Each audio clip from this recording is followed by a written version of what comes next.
Good morning students, कैसे हैं आप सब। डियर स्टूडेंट्स, आज हम chapter number 9 books of original entry journal इसी का एक क्वेश्चन कर रहे हैं। इस क्वेश्चन से आपका जो ट्रेड डिस्काउंट और कैश डिस्काउंट वाला जो कॉन्सेप्ट है वो क्लियर हो जाएगा। ओके, तो इस क्वेश्चन को बड़े ध्यान से समझना स्टूडेंट्स। क्वेश्चन नंबर 8 है ये आपकी बुक्स में। देखो, इस क्वेश्चन में हमें क्या गिवन है, give the journal entry in the books of Raja Ram and company. Raja Ram and company की बुक्स में हमें जर्नल प्रिपेयर करना है। तो यहाँ पे आप शो कर सकते हो क्या जर्नल किस तरीके से प्रिपेयर करना है। यहाँ पे लिख सकते हो journal of Raja Ram and company. ये हमने जर्नल का जो फॉर्मेट है वो प्रिपेयर कर लिया, journal of Raja Ram and company. Okay, इस तरीके से आपको पता ही है, इस तरीके से जर्नल का फॉर्मेट प्रिपेयर करना है। डेट का कॉलम होगा, इसमें डेट मेंशन करेंगे, ट्रांजैक्शन जो भी अकाउंट डेबिट और क्रेडिट हो रहा है वो, लेजर फोलियो। ये जो हम जर्नल एंट्री कर रहे हैं, इन एंट्रीज की पोस्टिंग, इनका ट्रांसफर हम एक दूसरी बुक के अंदर करते हैं, जिस बुक के अंदर सारे अकाउंट होते हैं। सभी अकाउंट जिस बुक के अंदर होते हैं उसको हम क्या बोलते हैं, लेजर। नेक्स्ट चैप्टर आएगा आपका लेजर, ठीक है। तो इस लेजर के अंदर हम क्या जिस पेज नंबर पर रिकॉर्ड करेंगे वो पेज नंबर यहाँ पे हम मेंशन करेंगे। लेजर बोले तो यहाँ पे LF बोले तो लेजर फोलियो मींस लेजर का पेज नंबर। डेबिट अमाउंट जितनी हो यहाँ पे हम क्रेडिट अमाउंट शो करेंगे। समझ गए। तो फॉर्मेट आपको पहले भी बताया था मैंने। अब देखो ट्रांजेक्शन हम 1 बाय 1 एक एक ट्रांजेक्शन को करते हैं। हमें जो फर्स्ट ट्रांजेक्शन गिवन है, यहाँ पे डेट गिवन है 2017 मार्च 3 को ये ट्रांजेक्शन हुई है। Bought goods for cash of the list price of ₹80,000 at 10% trade discount and 2.5% cash discount. हमने क्या किया है, कोई भी गुड्स परचेज किया है। अब पहले मैं एंट्रीज की बात करता हूँ कि इस एंट्री में आपको कैसे क्या करना है, ठीक है। तो मैंने बताया था आपको कि आप स्टार्टिंग के जब कुछ क्वेश्चंस करो, बाकी फिर बात तो आपको एक्सपीरियंस हो जाएगा। तो आप एक बार स्टेटमेंट पढ़ते ही, एक बार ट्रांजेक्शन को पढ़ते ही आपके माइंड में एंट्री आ जाएगी कि आपने किस अकाउंट को डेबिट करना है, किस अकाउंट को क्रेडिट करना है। लेकिन स्टार्टिंग में आप किस तरीके से आइडेंटिफाई कर सकते हो कि कौन सा अकाउंट डेबिट होगा, कौन सा अकाउंट क्रेडिट होगा, किस तरीके से। सबसे पहले आपने ये देखना है कि हमारे पास क्या आ रहा है और क्या जा रहा है, नंबर 1, ठीक है। तो आप देखो यहाँ पे हमारे पास कुछ आ रहा है, क्या आ रहा है, गुड्स आ रहा है। जब हम गुड्स परचेज कर रहे हैं तो हमारे पास क्या आ रहा है, गुड्स आ रहा है। और स्टूडेंट्स मैंने आपको बताया था कि जब हम गुड्स परचेज करते हैं, जब हम गुड्स परचेज करते हैं तो हम गुड्स को डेबिट नहीं करेंगे। गुड्स आ रहा है, ठीक है, तो हमने कहा था ना कि रियल अकाउंट को debit what comes in and credit what goes out, ठीक है। तो हम गुड्स को डेबिट नहीं करेंगे, नॉमिनल अकाउंट का रूल फॉलो किया जाता है। तो हम कौन से अकाउंट को डेबिट करेंगे, परचेज अकाउंट को। जब भी हम गुड्स परचेज करेंगे तो परचेज अकाउंट को डेबिट करेंगे, और जब भी हम गुड्स सेल करेंगे तो सेल्स अकाउंट को क्या करेंगे स्टूडेंट्स, क्रेडिट करेंगे। समझ गए। इसके बाद देखो हमारे पास से कुछ जा रहा है, हमने गुड्स कैसे परचेज किया है, कैश डिस्काउंट दे रखा है क्वेश्चन में। तो ये गुड्स हमने कैसे परचेज किया है, कैश में परचेज किया है। तो हमारे पास से क्या जा रहा है, कैश जा रहा है, ठीक है। तो कैश को हम क्या कर देंगे, क्रेडिट कर देंगे। समझ गए। तो पहला क्वेश्चन, तो जब भी कोई ट्रांजैक्शन आप करो, उस ट्रांजैक्शन की जर्नल एंट्री करो, तो पहला क्वेश्चन ये होना चाहिए आपका अपने लिए, क्या होना चाहिए कि इस ट्रांजैक्शन से हमारे पास क्या आ रहा है और क्या जा रहा है। समझ गए, ठीक है। इसके बाद आपने ये देखना है कि क्या ये जो ट्रांजैक्शन हो रही है, क्या ये उधार तो नहीं है। अगर उधार है तो हम ये देखेंगे कि रिसीवर कौन है और गिवर कौन है। समझ गए। जो क्रेडिट ट्रांजैक्शन है उन्हीं में जो पर्सनल अकाउंट है उसका यूज होगा, उसी में हम देखेंगे कि कौन रिसीवर है और कौन गिवर है। समझ गए। थर्ड क्वेश्चन अपने लिए क्या अराइज करना है कि क्या कोई एक्सपेंसेस है या इनकम है, कोई प्रॉफिट है या लॉस है। समझ गए। तो अगर एक्सपेंसेस है तो आप जितने भी एक्सपेंसेस है, लॉसेज है, उनको क्या कर दोगे, डेबिट कर दोगे। अगर कोई भी इनकम है तो उसको क्या कर दोगे, आप क्रेडिट कर दोगे। समझ गए स्टूडेंट्स? ओके, तो इसमें हमारी जो ट्रांजेक्शन होनी चाहिए सिंपली वो क्या होनी चाहिए, purchase account debit to cash account. समझ गए? लेकिन इसमें कैश डिस्काउंट का पॉइंट भी है। देखो 80,000 का गुड्स परचेज किया, लिस्ट प्राइस यानी जो भी उसका एमआरपी था, ठीक है, जो वो कितना था 80,000, 10% ट्रेड डिस्काउंट है, 2.5% कैश डिस्काउंट है। तो जो ट्रेड डिस्काउंट के स्टूडेंट्स, उसकी हम एंट्री में शो नहीं करते, उसकी हम एंट्री नहीं करते। हम किस डिस्काउंट को शो करते हैं, जो हमारा कैश डिस्काउंट है उसको ही हम बुक्स में शो करेंगे। कैसे? देखो कितनी अमाउंट है हमारे पास, 80,000 का गुड्स है। कितने का गुड्स है, 80,000 का। ये इसका लिस्ट प्राइस है। जो लिस्ट प्राइस है स्टूडेंट्स वो कितना है, 80,000। इसमें से जो हम ट्रेड डिस्काउंट है वो लेस कर देंगे। क्या लेस कर देंगे, ट्रेड डिस्काउंट कितना परसेंट है, 10% है। तो ये 10% लेस कर देंगे, कितना हो जाएगा 10% 80,000 का, 8,000। ये हमारे पास आ जाएगा 72,000। और इस 72,000 का हमें कितना लेस करना है, 2.5% कैश डिस्काउंट। अगर ये कैश डिस्काउंट नहीं होता तो हम ये जो ट्रांजेक्शन है वो 72,000 से क्या कर देते, यहाँ पे रिकॉर्ड कर देते, purchase account debit 72,000 to cash account 72,000। Simply question हो जाता। ठीक है, हम ट्रेड डिस्काउंट को एंट्री में शो नहीं करते, उसको रफली माइनस करके, ठीक है, वर्किंग नोट में माइनस करके उसको हम क्या कर सकते हैं, डायरेक्टली क्या करते हैं, रिकॉर्ड करते हैं। समझ गए? लेकिन जो कैश डिस्काउंट है उसको हम क्या करते हैं, उसको बुक्स में शो करते हैं। ठीक है, अगर डिस्काउंट हम दे रहे हैं तो हमारे लिए एक्सपेंसेस है, हम उसको डेबिट करेंगे। और डिस्काउंट अगर हमें रिसीव हो रहा है तो वो हमारे लिए क्या है, इनकम है, हम उसको क्या करेंगे, क्रेडिट करेंगे। एक चीज ध्यान रखना स्टूडेंट्स, जब भी कैश डेबिट होएगा तो डिस्काउंट भी डेबिट होएगा, और जब भी कैश क्रेडिट होएगा तो डिस्काउंट भी क्रेडिट होएगा। मींस जब हम कैश किसी को पे कर रहे होंगे, सुन रहे हो, जब हम कैश किसी को पे कर रहे होंगे तो कैश क्रेडिट होगा, तो डिस्काउंट भी क्रेडिट होगा। और जब कैश हमें रिसीव हो रहा होगा तो हम कैश अकाउंट को क्या करेंगे, डेबिट करेंगे, तो उस कंडीशन में डिस्काउंट भी क्या होगा, डेबिट होगा। क्यों, ऐसा क्यों कह रहा हूं मैं, देखो समझो आप बात को। सपोज करो मुझे कैश रिसीव हो रहा है, ठीक है, तो डिस्काउंट मैं दूंगा या सामने वाला मुझे डिस्काउंट देगा। मुझे कैश रिसीव हो रहा है ना, तो मैं कहूंगा ना कि सपोज करो मुझे 10,000 रुपए लेने, तो मैं कहूंगा 10,000 नहीं, कोई बात नहीं, आप 9,000 रुपए दे दीजिए, या 9,900 रुपीज दे दीजिए, 100 रुपए कोई बात नहीं, कम दे दीजिए। ठीक है, तो डिस्काउंट कौन देगा, जो कैश रिसीव कर रहा है। यानी जो कैश रिसीव कर रहा है उसके लिए कैश अकाउंट क्या होगा, डेबिट, तो डिस्काउंट भी वही देगा, डिस्काउंट क्या होगा। और जब हम किसी को पे करते हैं, समझ गए, जब हम कैश किसी को पे करते हैं तो हमें डिस्काउंट कौन देगा, जो सामने वाला पर्सन है वो हमें डिस्काउंट देगा। तो उस कंडीशन में क्या होगा, कैश अकाउंट क्रेडिट होगा। जैसे यही है एक ट्रांजैक्शन है, परचेज अकाउंट, तो यहाँ पे हम पे कर रहे हैं कैश, तो सामने वाला जो बंदा है वो हमें डिस्काउंट देगा। तो डिस्काउंट हमें मिलेगा तो वो डिस्काउंट हमारे लिए क्या है, इनकम है ना। और जब भी इनकम होगी तो उस डिस्काउंट को क्या किया जाएगा, क्रेडिट किया जाएगा। समझ गए? अब बात यह है कि इसमें 72,000 से एंट्री नहीं करेंगे। अगर कैश डिस्काउंट नहीं होता तो हम 72,000 से एंट्री कर देते हैं। अब जो कैश डिस्काउंट है उसको भी हम क्या करेंगे, इंक्लूड करेंगे। समझ गए? सो कैश डिस्काउंट कितना लेस करना है, 2.5%। तो इसमें से कैश डिस्काउंट हम लेस कर देंगे 2.5%। तो इसका 2.5% कितना हो जाएगा, 144, 2% हो जाएगा ये। और हाफ इसका हाफ कर देते हैं 36, तो ये अपने पास आ जाएगा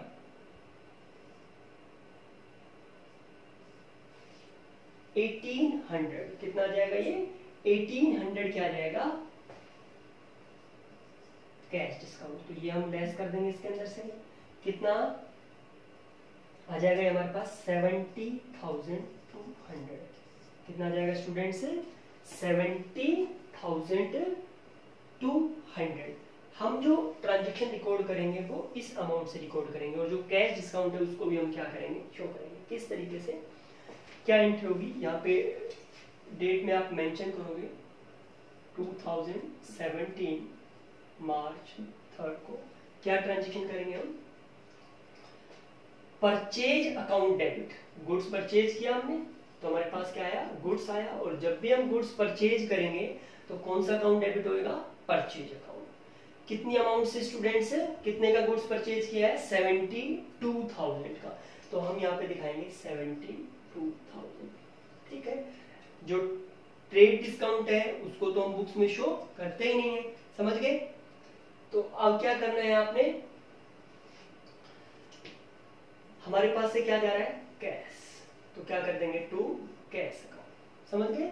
जब भी हमारे पास से कोई असेट्स जाएगी तो हम उसको क्या कर देंगे, क्रेडिट कर देंगे। तो हमारे पास से क्या जा रहा है, कैश जा रहा है, तो कैश को हम क्या कर देंगे, क्रेडिट कर देंगे। कितना कैश जाएगा, 72,000 नहीं ना, कितना परसेंट हमें डिस्काउंट हो रहा है, कैश डिस्काउंट मिल रहा है 2.5, यानी 1800 का हमें डिस्काउंट मिल गया, तो हम कितने की पेमेंट करेंगे, 70,200। तो हमारे पास से जो कैश जाएगा स्टूडेंट्स वो कितना जाएगा, 70,200, और डिस्काउंट हमें रिसीव हो रहा है। तो डिस्काउंट हमें देखो, जब भी हम किसी को पैसे देंगे तो सामने वाला बंदा हमें डिस्काउंट देगा, तो उस केस में हमें डिस्काउंट क्या होगा, रिसीव होगा, और वो डिस्काउंट हमारे लिए क्या होगा, इनकम होगा, ठीक है। तो डिस्काउंट हमारे लिए रिसीव हो रहा है, तो डिस्काउंट हमारे लिए क्या है, इनकम है। तो हम यहाँ पे दिखाएंगे discount received account, discount received account. और जब ये डिस्काउंट आप किसी को दे रहे हो, आप दे रहे हो, तो वहां पे डिस्काउंट हमारे लिए एक्सपेंसिव होगा, उस केस में डिस्काउंट क्या करेंगे, डेबिट करेंगे, डिस्काउंट अलाउड अकाउंट, ठीक है, हम अलाउ करेंगे। तो कितना डिस्काउंट रिसीव हो रहा है हमें, 1,800। यहाँ पे नरेशन आप नोट कर ही दोगे कि गुड्स परचेज और कैश, नरेशन में आप शो कर सकते हो क्या, goods purchase for cash, goods purchase for cash. Narration में आपने करना क्या है कि जो भी ट्रांजैक्शन है उसकी एक समरी, एक शॉर्ट फॉर्म में उसको क्या करना है, रिकॉर्ड करना है कि जो आपने जो ट्रांजैक्शन किए क्या हो रहा है इसमें, ठीक है। तो क्या हो रहा है, गुड्स परचेज किया आपने, कैसे परचेज किया है, कैश परचेज किया है, समझ गए स्टूडेंट। तो इस तरीके से आपने ट्रांजैक्शन को क्या करना है, रिकॉर्ड करना है, क्लियर है।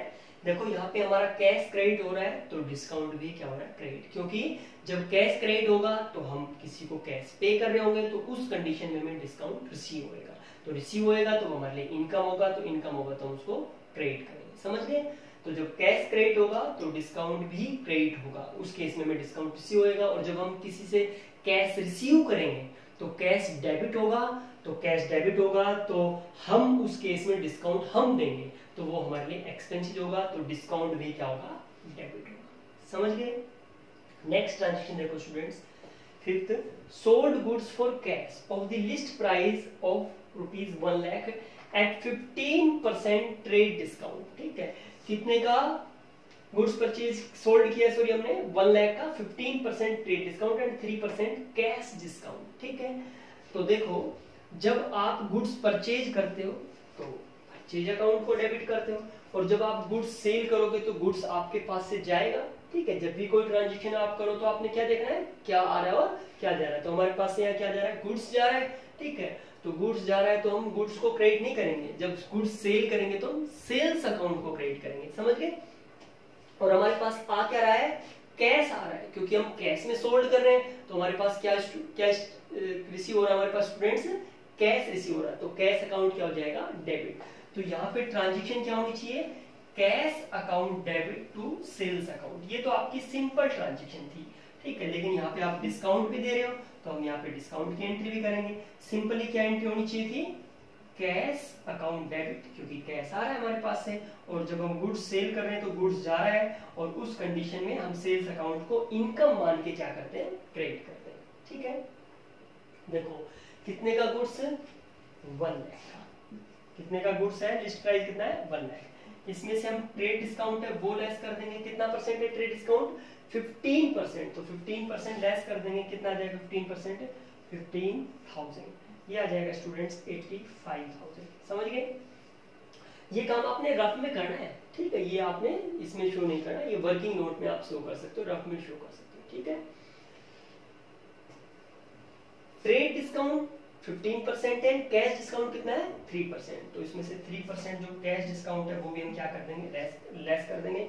85,000 का 3%, तो कितना हो जाएगा ये 850, और 850 को 3 से मल्टीप्लाई करेंगे तो ये आ जाएगा 24, 25, 50, ठीक है, 2550, स्टूडेंट्स ये हम इसमें से क्या कर देंगे, लेस कर देंगे, तो ये आ जाएगा हमारे पास 82,450। कितना आ जाएगा, 82,450।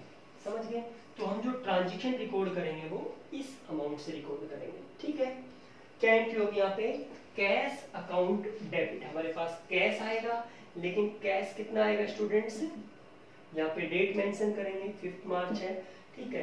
कैश अकाउंट डेबिट, कितना कैश आएगा हमारे पास, 85,000 नहीं, जो भी जिसको भी हम गुड्स सोल्ड कर रहे हैं वो हमें 3% डिस्काउंट काट कर पेमेंट करेगा। तो हमें कितने की पेमेंट होगी, ये 3% डिस्काउंट लेस करके पेमेंट होगी, तो कितनी होगी, 82,450।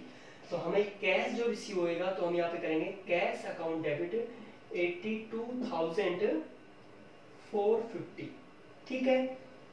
और डिस्काउंट हम दे रहे हैं, ठीक है। जब हमें कैश रिसीव होगा तो हम डिस्काउंट देंगे, तो उस कंडीशन में डिस्काउंट हमारे लिए एक्सपेंसेस होगा। तो एक्सपेंसेस होगा, तो एक्सपेंसेस आपको पता ही है क्या होते हैं, एक्सपेंसेस डेबिट होते हैं, ठीक है। तो यहाँ पे हम डिस्काउंट हम दे रहे हैं, तो यहाँ पे लिखेंगे डिस्काउंट अलाउड अकाउंट डेबिट। जब रिसीव होगा तो डिस्काउंट रिसीव शो करेंगे, डिस्काउंट अलाउड अकाउंट डेबिट। कितना डिस्काउंट अलाउ कर रहे हैं हम, 2,550। और हमने जो गुड्स सेल किया है वो कितने का सेल किया है, 85,000 से। हम जो ट्रेड डिस्काउंट है उसको कहीं पे भी जनरल एंट्री में शो नहीं करेंगे, समझ गए। तो यहाँ पे दिखाएंगे टू सेल्स अकाउंट, कितना स्टूडेंट्स, 85,000। समझ गए, को डाउट किसी को, ओके। नेक्स्ट देखो 6 को क्या ट्रांजेक्शन है, sold goods to Nagpal of the list price of ₹50,000 and 20% trade discount.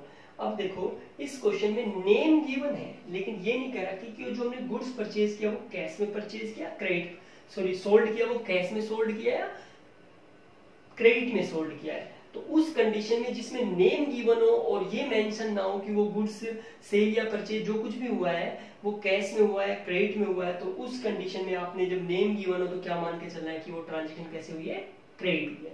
और अगर नेम गिवन नहीं होता तो फिर हम इस ट्रांजेक्शन को कैसे मान के चलते हैं कि ये कैश हुई है। समझ गए, लास्ट वीडियो में मैंने बताया था आपको। तो देखो इसमें हमें क्या करना है, कितने का जो गुड्स है वो परचेज किया है, सोल्ड किया है नागपाल को हमने, ठीक है। 50,000 का गुड्स सोल्ड किया है, उसका जो लिस्ट प्राइस है वो कितना है, 50,000। इसमें से जो ट्रेड डिस्काउंट है वो हम डायरेक्टली लेस कर देंगे, कितना है 20%। कितना स्टूडेंट्स, 20%। 20% कितना हो जाएगा इसका, 10,000। तो हम जो ट्रांजेक्शन रिकॉर्ड करेंगे वो कितने से करेंगे, 40,000। यहाँ पे कोई कैश डिस्काउंट नहीं है। तो हम नेक्स्ट ट्रांजेक्शन रिकॉर्ड करेंगे, हमने गुड्स सोल्ड किया है और क्रेडिट में सोल्ड किया है। तो आप ये देखो हमारे पास से क्या आ रहा है और क्या जा रहा है, कुछ आ रहा है कुछ नहीं आ रहा, कुछ जा रहा है जा रहा है, क्या जा रहा है, गुड्स। गुड्स हम सेल कर रहे हैं, तो मैंने बताया कि जब जब हम गुड्स सेल करेंगे तो सेल्स अकाउंट को क्रेडिट करेंगे। जो परचेज करेंगे, जब गुड्स हमारे पास आएगा तो गुड्स को डेबिट नहीं करेंगे, परचेज अकाउंट को। और जब गुड्स जाएगा तो हम सेल्स को क्रेडिट सॉरी गुड्स को क्रेडिट नहीं करेंगे, किसको क्रेडिट करेंगे, सेल्स अकाउंट को। समझ गए। तो देखो यहाँ पे हमने क्या 40,000 का गुड्स सोल्ड किया है, ठीक है, क्लियर हो गया। तो हम कौन सा अकाउंट क्रेडिट करेंगे, सेल्स अकाउंट, ठीक है, क्लियर। एक तो चीज क्लियर हो गई। अब ये देखो क्या ये ट्रांजेक्शन क्रेडिट में हो रही है, क्या ये ट्रांजेक्शन उधार में हो रही है। तो जब नेम गिवन है और क्वेश्चन में मेंशन नहीं है तो सीधी सी बात है ये जो ट्रांजेक्शन है वो कैसे हो रही है, क्रेडिट में हो रही है। और जब ट्रांजेक्शन क्रेडिट में हो रही हो, उधार में हो रही हो, तो आपको क्या देख रहा है कि रिसीवर कौन है और गिवर कौन है। और ध्यान रहे स्टूडेंट्स, खुद को कभी भी अपने आप को यानी कंपनी अपने आप को, या मैं कहूं कि खुद अपने आप को रिसीवर या गिवर काउंट नहीं करना है। हमने सामने वाले को देखना है कि वो रिसीवर है या गिवर है, क्लियर है, ओके। तो जो सामने वाला बंदा नागपाल जो है वो उससे ट्रांजेक्शन उधार में हो रही है, तो वो नागपाल हमें गुड्स दे रहा है या हम उसको दे रहे हैं, ठीक है। यानी वो रिसीवर है या गिवर है, रिसीवर है ना, उसको गुड्स रिसीव हो रहा है ना, तो नागपाल रिसीवर है। तो नागपाल को क्या करेंगे स्टूडेंट्स, डेबिट करेंगे। नागपाल डेबिट, या तो सिंपल ऐसे लिख सकते हो नागपाल डेबिट, और अकाउंट लगाना चाहो तो आपको क्या लगाना पड़ेगा, नागपाल्स अकाउंट डेबिट, ठीक है, अपोस्ट्रोफी एस लगाना पड़ेगा आपको, ठीक है, नागपाल का अकाउंट, ठीक है।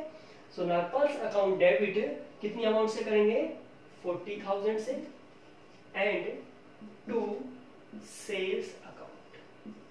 सिंपल एंट्री होगी क्योंकि इसमें कोई भी नरेशन आप मेंशन कर देना। हर एक एंट्री के बाद आपने, जैसे मैंने इस एंट्री में नरेशन आपको मेंशन करके दिखाई है, ऐसे हर एक एंट्री में आपको जो नरेशन है वो मेंशन करनी है, ठीक है।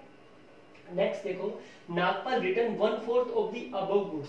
जो ऊपर जो गुड्स है, यानी जो भी गुड्स हमने नागपाल को सोल्ड किया था उसमें से उसने 1/4 वापस कर दिया। तो एक चीज देखी जाए कि अगर 50,000 का अगर हम 1/4 देखें, 50,000 का अगर हम 1/4 निकालें तो ये आएगा स्टूडेंट्स 12,500। कितना आएगा 12,000। तो हमने 12,500 से ट्रांजेक्शन नहीं करनी। कुछ स्टूडेंट्स इस तरीके से करते हैं, कई बार सिंपली होते हैं कि 10,000 का गुड्स है, उसमें से 1,000 रुपए का गुड्स क्या कर दिया, रिटर्न कर दिया, ठीक है। तो जो हमने डिस्काउंट दिया था, ट्रेड डिस्काउंट दिया था या ट्रेड डिस्काउंट लिया था, उसको एंट्री में स्टूडेंट्स शो नहीं करते। ये बहुत सारे स्टूडेंट इस तरह की मिस्टेक करते हैं, तो आपने ऐसी मिस्टेक नहीं करनी है स्टूडेंट्स। देखो इस 50,000 का आप 1/4 करोगे तो 12,500 आएगा, लेकिन जब आपने इस नागपाल को गुड सोल्ड किया था तो 20% डिस्काउंट पर सोल्ड किया था ना, तो जब आप वापस लोगे तब भी तो डिस्काउंट पर ही लोगे ना, यानी इसका 20% हम लेस कर देंगे, कितना 2,500। हम इस गुड्स को कितने में लेंगे 10,000 में वापस लेंगे, क्योंकि जब हमने इस 12,500 वाले गुड्स को जब उसको बेचा था, सोल्ड किया था, तो 20% डिस्काउंट पे सोल्ड किया था, यानी 10,000 में सोल्ड किया था। तो जब हम उससे वापस लेंगे तब भी 20% के डिस्काउंट पर ही रिसीव करेंगे, समझ गए। तो इसके लिए क्या ट्रांजेक्शन, क्या एंट्री करेंगे हम, इसी एंट्री का हम रिवर्स कर देंगे, क्योंकि जब हमने नागपाल को गुड सोल्ड किया था तो हमने ये एंट्री की थी, Nagpal account debit to sales account. अब इसी एंट्री को रिवर्स कर देंगे तो क्या हो जाएगी, sales account debit to Nagpal. किसी स्टूडेंट्स को कोई दिक्कत, नागपाल अकाउंट कितनी अमाउंट से करेंगे 10,000 से, समझ गए। को डाउट, यहाँ पे सेल्स अकाउंट डेबिट मैंने ये लिखा है, लेकिन आप ये सेल्स किया हुआ माल आपके पास वापस रिटर्न आ रहा है, तो यहाँ पे आपने एक वर्ड और लगाना है, क्या, सेल्स रिटर्न अकाउंट, समझ गए। अब मैं और समझा देता हूँ आपको। सपोज करो आप बुक सेलर के पास गए, बुक शॉप पे गए, ठीक है, आपने कोई बुक परचेज की और वो बुक परचेज करी 500, उसका एमआरपी जो था वो कितना था, उस बुक का 500 रुपीज था, ठीक है, और उसने वो बुक आपको 20% डिस्काउंट पर दी सेलर ने, ठीक है। तो इसका 20% आप लेस करोगे तो कितना हो जाएगा 100 रुपीज। तो इसका मतलब वो जो बुक सेलर ने जो आपको बुक्स दिए वो कितने रुपीज में दिए, 400 रुपीज में दिए। जब आप उस बुक्स को वापस लेके जाओगे, सपोज करो आप वो बुक डिफेक्टिव थी या आपको किसी दूसरे ऑथर की बुक चाहिए थी या नहीं चाहिए थी, कोई समझ गए। तो अगर उस बुक को आप सेलर को रिटर्न करते हो तो क्या वो जो सेलर है वो बुक्स को 500 रुपीज में आपसे वापस लेगा या फिर 400 रुपीज में लेगा, 400 में लेगा ना, समझ गए। क्योंकि उसने वो बुक आपको कितने में सोल्ड की है, 20% डिस्काउंट पे सोल्ड की है, एमआरपी पे 20% डिस्काउंट लेस करके सोल्ड की है, तो वापस भी वो 20% लेस कर ही लेगा, यानी समझ गए। तो यहाँ पे भी हमने ऐसे ही करना है। जब हमने नागपाल को गुड सोल्ड किया था तो जो 20% डिस्काउंट पे सोल्ड किया था, तो जब हम उससे वापस लेंगे तो 20% डिस्काउंट पर, यानी जो इसका 1/4 करेंगे तो 1/4 कितना आ जाएगा 12,500, और इसका फिर आपने इसमें 1/4 कह दिया, इसमें कितना कह दिया 1/4 कह दिया। अगर यहाँ पे होता 12,500 तो शायद ज्यादा कंफ्यूजिंग हो जाता, समझ गए। अब 1/4 तो आप इसका भी कर सकते हो डायरेक्टली, ठीक है, तो भी 10,000 आएगा।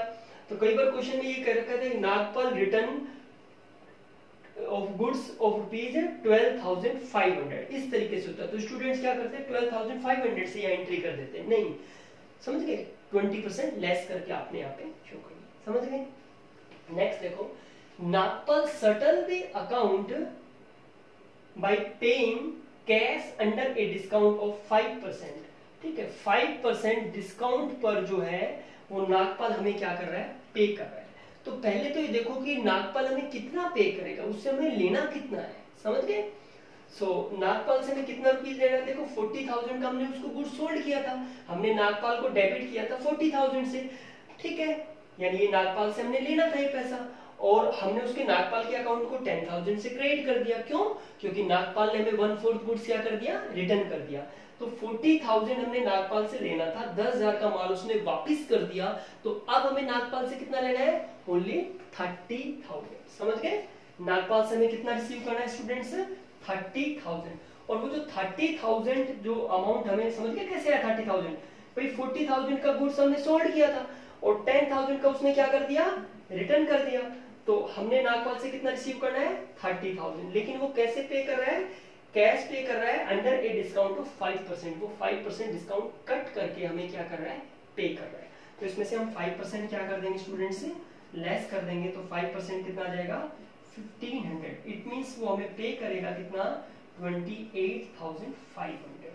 तो जब नागपाल हमें कैश पे करेगा, ठीक है, तो हमें ये देखना है कि हमारे पास क्या आ रहा है और क्या जा रहा है। इस ट्रांजेक्शन में हमारे पास कुछ आ रहा है, आ रहा है ना, क्या आ रहा है, कैश। तो कैश आ रहा है तो हम कैश को क्या कर देंगे, डेबिट कर देंगे। Cash account debit. कितना कैश आएगा, वो हमें 30,000 पे करेगा, 28,500, 28,500 पे करेगा ना, ठीक है, 28,500, ठीक है। और हम उसको क्या देंगे, डिस्काउंट। तो ये डिस्काउंट क्या है, डिस्काउंट हमारे लिए क्या है, एक्सपेंसेस। तो इसको हम क्या कर देंगे, डेबिट कर देंगे। डिस्काउंट अकाउंट डेबिट कितना, 1500। समझ गए स्टूडेंट्स, ठीक है।